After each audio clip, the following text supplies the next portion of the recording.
The storm rolled in just as she collapsed at his doorstep, mud to her knees, torn lace clinging to her frame, and a bruised hand clutching a rusted wedding ring she refused to wear. Jedediah Boone had seen his share of desperate folks, but nothing like her. Not in all his years out here on the edge of nowhere. She didn't speak right away. Didn't need to. The look in her eyes told him enough. Eyes that had seen betrayal, shame, and something far darker. That girl wasn't running from a man. She was running from a sail. Jed's rifle leaned by the door, but he didn't reach for it. Instead, he took a slow breath, stepped aside, and let her in. The wind howled behind her like the devil was at her back. He should have sent her away, should have minded his own cursed business like always. But something about her, something raw and shattered, dug its claws into the part of him he thought he'd buried with his wife years ago. He had no idea that taking her in would light the fuse on a firestorm that would burn through the quiet life he'd built and expose a town willing to sell innocence for a price. Tell us where you're watching from before we ride into this twisted tale, and subscribe if you love the West.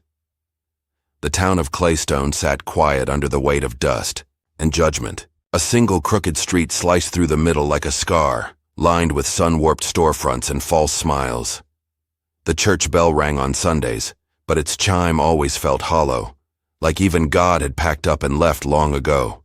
Down at the edge of town, where the road stopped pretending to lead anywhere, stood a lean little house with chipped paint and broken shutters. That's where folks said she lived. The girl with the limp, the cursed one, the silent daughter. Her name was Willa. Few ever said it out loud. Willa Braithwaite was 19 and already carried herself like someone who'd been walking through fire since birth. Her left leg dragged slightly, the result of a fever that nearly took her at age 6. It left her bones brittle and her stride uneven, but it was her silence that unnerved folks most. Willa had been born without hearing, and though she could speak a few broken words, she mostly used her hands, delicate, quick fingers dancing in a language the town had no patience to learn. In a place where gossip traveled faster than the morning mail, being different made her dangerous. They whispered that she brought bad luck, that her silence was a sign from the devil, that the Braithwaites should have buried her instead of raising her. Her mother, Greta, only ever scowled. Her father, Clyde, pretended Willa didn't exist unless he needed her to scrub something or fetch water. Even then, his commands came, in yells and shoves, as if noise could somehow break through the silence she'd always lived in. The only place Willa found any peace was at the edge of the fields, beneath a gnarled cottonwood tree where no one followed. She'd sit there with her little leather journal, drawing wild horses and distant mountains she'd never seen. Sometimes she'd trace the faces she imagined might one day look at her with kindness instead of suspicion.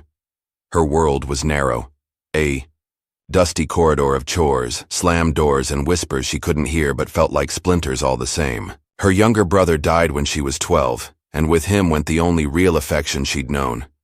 He used to sit beside her and mimic her signs, laughing through each awkward gesture.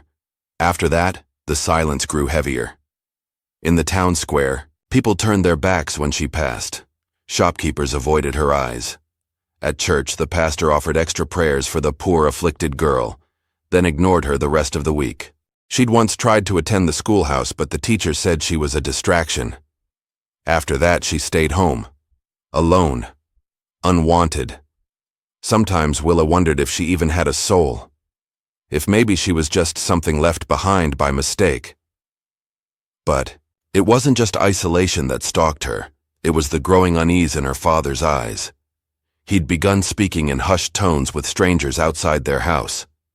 She'd caught glimpses, men in clean boots and fine coats, the kind who didn't belong in towns like Claystone. They looked at her like one might look at livestock, like she was up for trade. She found a torn letter once, stuffed into the stove's kindling pile. It had words like bride price and transfer. She couldn't understand all the writing, but the meaning soaked through her skin like cold rain. And then came the dress. Her mother laid it on the bed one afternoon without a word. It was cream-colored, stiff with lace, and smelled like mothballs and sorrow. Willa stared at it, then at her mother, who wouldn't meet her eyes. No explanation, no apology. just a closed door behind her as she left the room. Willa didn't cry. She didn't scream. She just stood there, heart pounding so loud she imagined maybe she could finally hear something. The next few days were a blur of silence and panic. Her father became strangely kind, offering her small smiles, brushing her hair once with a gentleness that made her skin crawl. Her mother hummed while baking, something she hadn't done in years. It was like they were already rid of her in their minds. They didn't tell her who he was, the man waiting at the end of the bargain, but she saw the wagon waiting outside late one evening. A tall figure leaned against it, smoke curling from his mouth as he lit a cigar. She didn't need to hear to understand what was happening. Willa packed that night, not clothes or belongings, just her journal, a small knife she'd hidden under her floorboard, and her worn boots. And as the sun began to rise, she slipped out the back window like a shadow, never meant to be seen. She didn't know where she was going. Just away. Away from being traded like a cow at market. Away from the silence that screamed louder than any noise. She limped across fields and dry riverbeds, her breath sharp, legs aching. Hunger gnawed at her belly, but she pressed, on following fence lines and wild animal tracks. On the second night, a coyote circled her camp. She held her knife tight and stared it down until it vanished into the brush. By the third day she could barely walk, and that's when she saw it. A small ranch tucked between the hills, smoke rising from the chimney, a battered windmill creaking, slowly in the breeze. She almost turned away, afraid it might be worse than what she'd left. But then she saw him, a man leaning against a post, eyes shadowed beneath a wide-brimmed hat, his hand resting on the butt of a rifle. He didn't speak, just watched her as she limped toward him, barely standing, the cream dress now dirt-stained and torn, hanging off her like a forgotten promise. She collapsed at his feet, the ring falling from her hand and landing in the dust between them. He didn't ask questions. He just opened the door and let her in. The first time Willa opened her eyes in the ranch house, she didn't know if she'd died or crossed into something holier than death. The walls were rough timber, the air smelled of tobacco and leather, and a soft wool blanket, coarse but clean, was tucked around her shoulders. She sat up too fast and pain flared through her leg. The limp never let her forget its presence, but this time, it screamed. She gritted her teeth and tried to breathe through it. Across the room, a man stood by the stove, frying eggs in an iron pan. He didn't turn to look at her, but she knew. It was the same one, the tall figure from the porch, the one who'd let her fall over his doorstep and into whatever mercy this was. He didn't speak. Neither did she. Willa watched him from the cot as he plated 2 eggs and set one in front of her on a small wooden table. No questions, no sermon, just breakfast. He pointed to himself. Jed, then tapped the table. Eat. She understood. Willa nodded and took the fork with trembling fingers. Jedediah Boone had lived alone for the better part of a decade. After the fever took his wife, he'd shut the gates to his heart and his land. The ranch kept him alive, and that was all he wanted from it. A few horses, some cattle, and silence. He had come to prefer it, but now silence had a shape. A girl. One who didn't flinch when he didn't speak. One who moved like she didn't expect to be seen. It unsettled him more than he'd admit.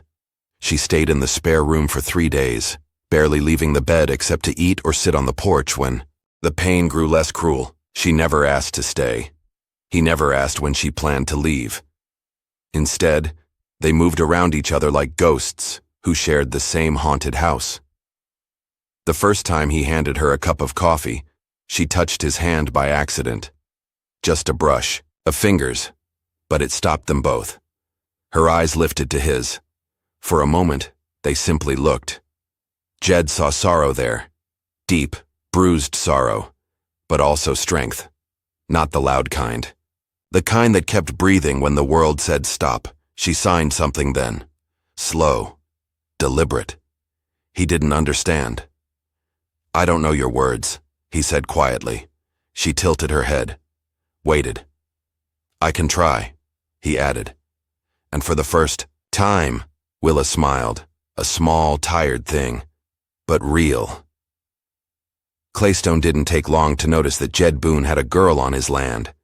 By the end of the week, the saloon was thick with whispers. Men muttered into their whiskey glasses, and wives looked sideways at one another in the general store. The widow Gaines swore she saw her, that Braithwaite girl, the deaf one, hanging laundry in Jed's yard like she lived there. Doesn't make sense, folks said. Jed's never taken a stray in his life. Maybe she's a hired hand, with a limp and no ears? Please.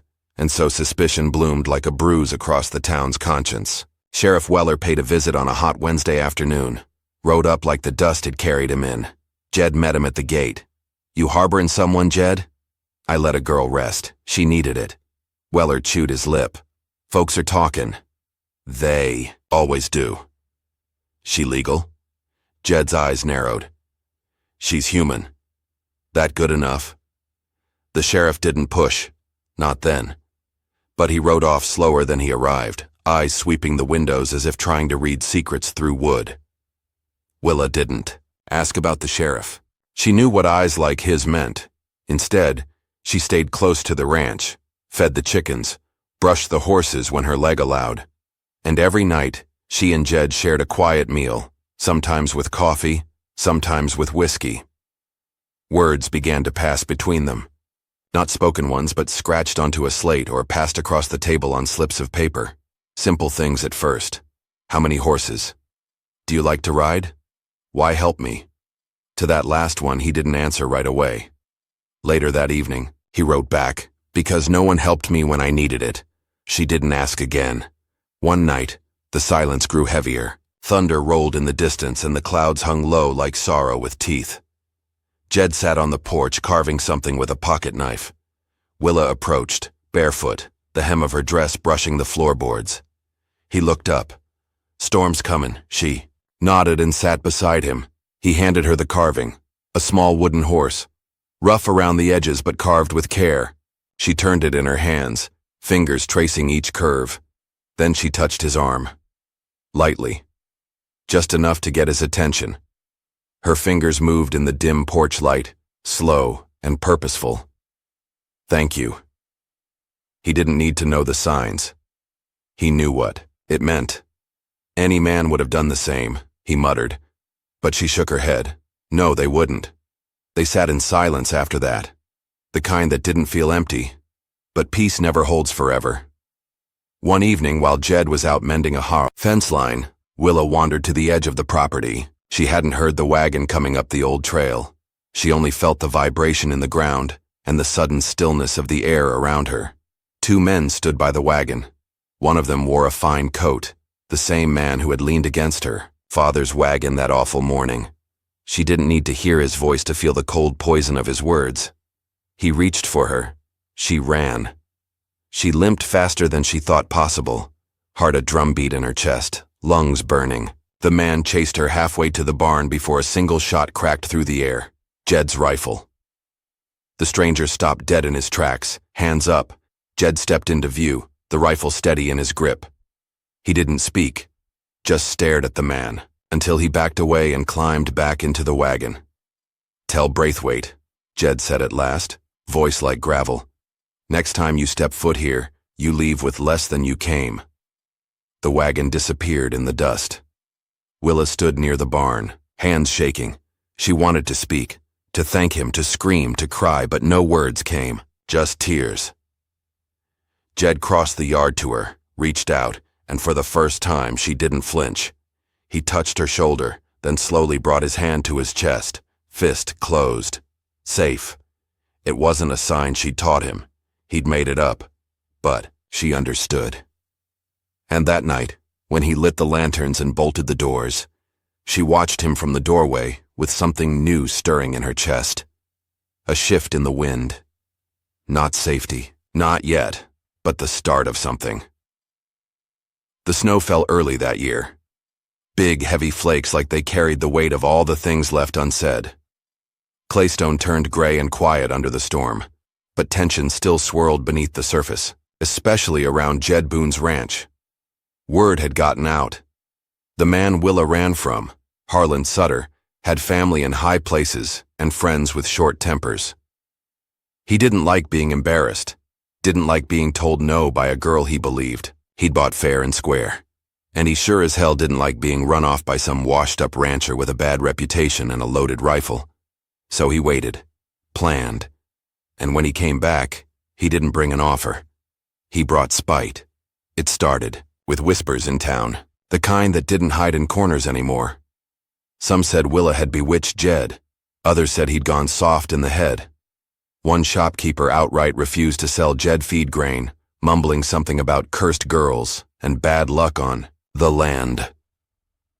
Then someone slashed the tires on Jed's wagon. Another night, a rock shattered their window. Willa found a dead crow nailed to the barn door with a note in blocky ink-smeared letters, "She belongs to him." Jed burned it in the stove without a word, jaw clenched so tight it looked like it might snap. He started watching the road more, keeping the rifle closer. But Willa grew quiet again. Not her usual silence. This one was heavier. Her drawing stopped. Her smile vanished. She moved like she was waiting for a blow to come from any direction. And then came the betrayal. It was market day. Jed needed supplies, and Willa insisted on going with him, signing firmly, "I won't hide forever." They walked side by side down Claystone's main street. At first, folks just stared.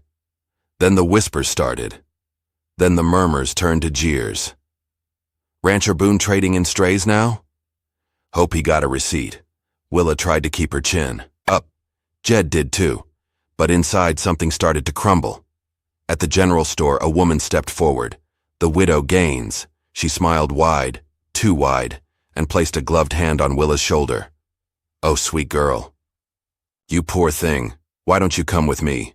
Your father's looking for you, says you were stolen." Willa stiffened. Before she could react, Harlan Sutter stepped out from behind a wagon, clean-shaven, smug, and carrying a small stack of papers. "Got the sheriff's permission now. Took a while, but the law's finally on my side." Jed stepped between them immediately, but Sheriff Weller was already there, hat in hand, looking tired. "They're saying she's been taken against her will, Jed. This man's got witnesses saying she ain't right in the head. Says she needs her kin." "She don't belong to him," Jed growled. "She don't belong to anyone." Willa signed angrily, stepping forward, but no one looked at her hands. They only saw her lips weren't moving, and the sheriff looked away. The next hour was a blur of shouting, dragging hands, and muffled sobs. Willa was pulled from Jed's side, her scarf torn, her coat ripped. She fell to the ground and no one helped her up. Jed tried. Lord, he tried, but 3 men held him back while Harlan smirked and said, "She needs a proper man, not some broken recluse." They hauled her into a wagon like a prisoner. A crowd watched, silent. And as the snow started again, Willa disappeared down the top. They took her to the old Brackett house on the far side of town, a rotting husk of a mansion turned holding pen. No law, no family, no hope. Just locked doors, shuttered windows, and men who believed a girl like her didn't need to want anything. She only needed to obey. She refused to eat the first night, refused to look at anyone. When Harlan came in, holding the keys like a king with a prize, she signed at him furiously. He laughed. "I don't speak rabbit hands." He reached for her face. She bit him. The next night, she ran. She found a loose board near the cellar and slipped out just before dawn. The snow was deeper now, and her limp made every step scream. But she kept going, through the woods, through the cold, through the ache in her bones, until her legs gave out. She collapsed at the edge of a frozen creek, frost clinging to her lashes. She could see the sky dimming, hear nothing, feel nothing. Her fingers refused to move. Maybe this was better. Maybe this was peace. But Jed wasn't done.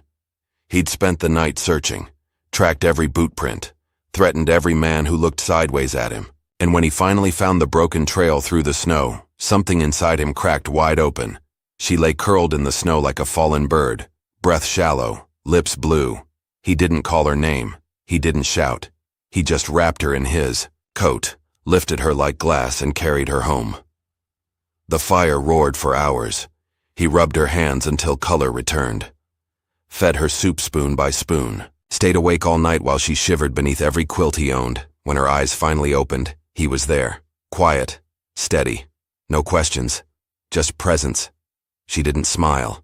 She didn't cry. She signed slowly. Why? Jed didn't look away. He took her hand gently and wrote in her palm with his finger, "Because you're worth it." The next day he built a lock for the gate, not to keep her in, but to keep the world out. He made a new sign language book appear on the table. Clumsy, dog-eared, but full of promises. And when she was strong enough to walk again, he didn't say anything as she limped beside him to the barn. He just offered his arm. And for the first time since she'd arrived, Willa took it. Not because she needed him, because she trusted him. And for a girl who'd been treated like property her whole life, that was the bravest thing she'd ever done. Winter thawed slowly that year, but on Jed Boone's land, spring came early, not in the trees or the sky or the river that still cracked with ice, but in the silence that grew soft, not sharp. In the way Willa began to leave her boots by the hearth like she belonged there, in how Jed left his door open when he rode out, because he knew she'd still be there when he came back. Healing didn't come all at once. It came in the form of morning coffee, with hands brushing as they passed the cup. In a laugh she didn't mean to let slip. In a word he tried to say in her language, clumsy but sincere. They worked in rhythm. He taught her how to ride a stubborn chestnut mare named Dolly, who refused to take orders but adored apples and gentle hands. She taught him how to sign her name Willa with firm fingers and a look that said, "Say it right." He got it wrong 3 times. The 4th time, she smiled, and that afternoon, when she fell off the saddle into a puddle and he rushed over in a panic, she flicked snow at him with a mischievous grin and signed, "I'm fine, but your face is funny when you're worried." He laughed, the deep, honest kind, the kind that hadn't lived in him for years. That night he carved her another horse, smaller, smoother. She kissed his cheek in thanks. He didn't sleep at all after that. But the world doesn't forget you just because you try to forget it. Come April, a new man rode into town. Marshal Clay Donovan, federal badge, hat like a crown, smile like a snake. He carried with him papers, orders, and something far worse, curiosity. "I heard there's a girl up here," he told Sheriff Weller. "One who caused quite the stir. Someone's putting pressure on the circuit judges to clean up these backwoods, make sure property laws and family rights are observed." Sheriff Weller shifted on his feet. "She ain't property, Marshal. She's a survivor." "Well, then she won't mind answering a few questions, will she?" Jed saw the rider coming long before Willa did. He didn't say a word, just led her into the barn and closed the door behind her. "Stay here." She shook her head fiercely. "I won't hide again." "I'm not asking you to hide," he said quietly. "I'm asking you to let me handle this the right way." She signed slowly. "We handle it together." For a long beat, he didn't respond. Then he nodded. Marshal Donovan dismounted with a lawman's casual menace. His boots crunched across, the yard. He tipped his hat to Jed, but his eyes were scanning everything, every corner, every shadow. "Jedediah Boone," he said smoothly. "Heard a story about you. Took in a girl. One with no papers and a long list of ghosts." Jed said, "Nothing." Willa stepped out from the barn then, chin high, a trail of hay in her hair. She looked him dead in the eye and signed, "I'm not a secret. I'm not a prisoner, and I'm not going back." The marshal blinked. "Well now, that's a nice trick, sweetheart, but I don't speak hands." Jed stepped forward. "Then you're gonna need to learn." What followed wasn't a shootout. It wasn't a brawl. It was harder. Jed and Willa had to fight with truth, with letters, with neighbors, with time. She wrote her story down on paper, with trembling fingers and all the courage she could pull from her bones. Jed delivered it to the courthouse himself, his old boots echoing down a marble hallway where men in suits judged by weight, not worth. Back in Claystone, Willa stood in front of the church after service one Sunday and signed her whole story to anyone who'd listen. It was Pastor James who finally spoke up. "I don't care if she signs it, shouts it, or paints it on the side of the feed store. That girl's braver than half the men I know. Leave her be." The town changed after that. Not all at once, but enough. A woman left a pie on their porch. An old farrier offered to teach her horseshoeing, and Sheriff Weller tipped his hat each time he rode by, like he was making amends. Summer came. They built a new stable together, wide enough for 4 horses with beams strong enough to survive a tornado. Willa designed it on paper. Jed made it real with calloused hands and sweat. They planted wildflowers along the fence line. She painted the mailbox herself. When a colt was born late one night, Jed was the first to whisper its name. Ash. And Willa was the first thing it saw. The fire was back. Not the one that burned. The one that warmed.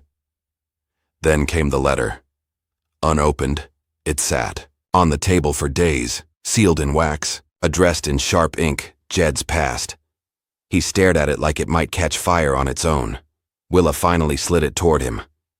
You don't have to hide anything from me. He opened it slowly. It was from his brother, Daniel Boone, a man he hadn't spoken to in 12 years. Not since the land dispute. Not since their father died, and Jed walked away from blood to keep his soul. Now Daniel was dying. He wanted Jed to come home. To forgive. To take what was left of the family ranch, 300 acres, 10 horses, and a house full of memories too bitter to swallow. Jed stared out the window for a long time. I swore I'd never go back. Willa signed. But part of you already has. She waited, then added, If you go, will you come back? His eyes met hers. I won't go unless you come with me. The decision wasn't easy. It meant leaving Claystone behind. Leaving the grave of Jed's wife. Leaving the safety they'd fought for, but it also meant starting fresh. Bigger land, more horses, a future that wasn't built on what was left, but what could still be built. They packed slowly, sold what they didn't need, said goodbye to neighbors who had once whispered behind their backs but now hugged them at the general store. And the day they left, Willa stood in front of the porch and nailed up a sign in bold, hand-painted letters. We are not for sale. Their wagon rolled out at sunrise. Jed held the reins. Willa sat beside him, scarf blowing in the wind, her eyes on the road ahead. Behind them, the ranch faded from view. But ahead, oh, ahead, was promise.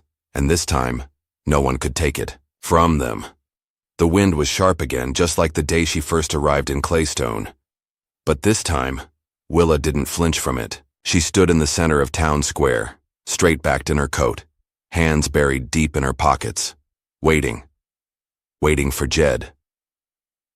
The letter from his brother had carved open old wounds, not just the kind tied to land and inheritance, but to choices left unspoken, roads never taken. Daniel's passing had forced a reckoning. Jed had been gone a week now, gone to settle things, gone to decide. Would he return? Would he ask her to come? Or had this ranch, this new life, this love they'd built together been only a season in passing? She didn't know. But she stood and waited anyway, because love, when it's real, is patient and strong and stubborn. The townsfolk watched from behind windows and storefronts, not as cruel as they once were, but still curious, still wary. The girl who had once been sold like cattle now stood taller than all of them. Sheriff Weller gave her a respectful nod from the porch of the jailhouse. Pastor James offered a small wave as he locked the chapel door, and Mrs. Flannery, the widow who once said Willa was cursed, stepped out of the mercantile with a wool shawl in hand. For your shoulders, she said, not quite meeting Willa's eyes. Willa took it, nodded once, and wrapped herself in warmth. The sound came slowly, hooves on dirt road. One horse, then another, Jed. He rode at a trot, hat pulled low, dust on his coat. His eyes locked on hers long before he dismounted. But he didn't walk to her, not right away. Instead, he turned to the crowd, raised his voice. Low, steady, sure, I once left everything behind because it was built on a lie. But this, he gestured toward Willa, this is something I built with truth, with my own hands, with her heart beside mine. He turned fully now, facing her. I don't care who's watching. I don't care what they say. I came back for one reason. He stepped forward and knelt, not with a ring, not with flair, but with the kind of humility that only comes from a man who's been broken and found healing in someone else's strength. I want to build a life with you, not just on that land, but anywhere you choose. The question ain't whether I choose you, I already did. The question is, he looked up, will you choose me too? Willa didn't cry. She smiled, slow and wide, with a light in her eyes that turned winter into spring. She knelt too, right there in the dirt beside him, pressed her hand to his cheek, and with a single movement, signed the word she had never dared speak to any man before. Home. They were married 3 weeks later, not in a church, not with grand speeches, but beneath the wide Texas stars, on the land Daniel left behind, land that would now carry both their names. Pastor James read a few words. Mrs. Flannery brought fresh bread. Dolly, the stubborn mare, snuck an apple from the table and was promptly forgiven. There were no rings, only hands clasped tight, and promises made not with mouths, but with eyes and hearts and everything in between. A year passed, then another. A little girl was born, with jet black hair and her mother's quiet strength. They named her Hope. She didn't cry much, but when she laughed, the whole valley seemed to bloom. Some say you can still see Willa riding across the hills at dawn, the wind in her scarf, her daughter held close on the saddle. Jed's always behind, trailing her slightly. Not because he's slow, but because he says he likes watching her lead. They say the West was won with guns and grit, but sometimes it's won with gentleness, with a girl who wouldn't break, and a man who chose to stand beside her when no one else would.